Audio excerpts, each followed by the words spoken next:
కొడాల నాని గారికి లుకౌట్ నోటీసులు అన్నారు కదా. కొడాల నాని గారికి అట్లా పాస్పోర్ట్ లేదండి బాబు. ఎంత దారుణం అంటే వీళ్ళు ఎలా ఉంటారంటే కరెక్టే మీరు అన్నది. హైదరాబాద్ లో ఆయన ఏదో పాస్పోర్ట్ సృష్టించుకున్నారని ఇంకో చర్చ కూడా నిన్న ఏదో తెర మీదకి వచ్చింది. అంత ఈజీ కాదులేండి, అంత ఈజీ కాదు. ఎందుకంటే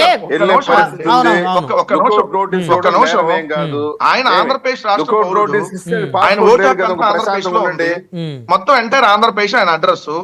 తెలంగాణలో మీరు ఒక మంత్రి, ఆంధ్రాలో మంత్రిగా చేసిన అతను ఈ తెలంగాణలో పాస్పోర్ట్ కి అప్లై చేస్తా అంటే అంత పిచ్చితనంగా, అంత తెరితనంగా మాట్లాడే వాళ్ళకి, రాసే వాళ్ళకి ఉండాలి. ఎందుకు వచ్చింది ఈ అంశం అంటే, ఓ తెలుగుదేశం నాయకుడు సంబంధించి శ్రీనివాసం ఎవరో ఒక అతను వెళ్ళి కంప్లైంట్ ఇచ్చి వచ్చాడు. డీజీపీ గారికి కంప్లైంట్ చేశాడు. ఆయన వెళ్ళిపోతాడు. కంప్లైంట్ ఇచ్చేసి ఏమండి కొడాల నాని పారిపోతాడేమో చూడండి కంప్లైంట్ కానీ లుకౌట్ నోటీసులు ఇచ్చారు. అదే కమిషనర్ గారు అక్కడ ఎంక్వైరీ చేసి అసలు ఈయన పాస్పోర్ట్ ఆల్రెడీ అంత ముందు కేసులు ఉన్నాయి కాబట్టి పాస్పోర్ట్ రాలా, జగన్మోహన్ రెడ్డి గారి ప్రభుత్వంలో కూడా రాలా ఆయన పాస్పోర్ట్ అప్లై చేసినా కూడా.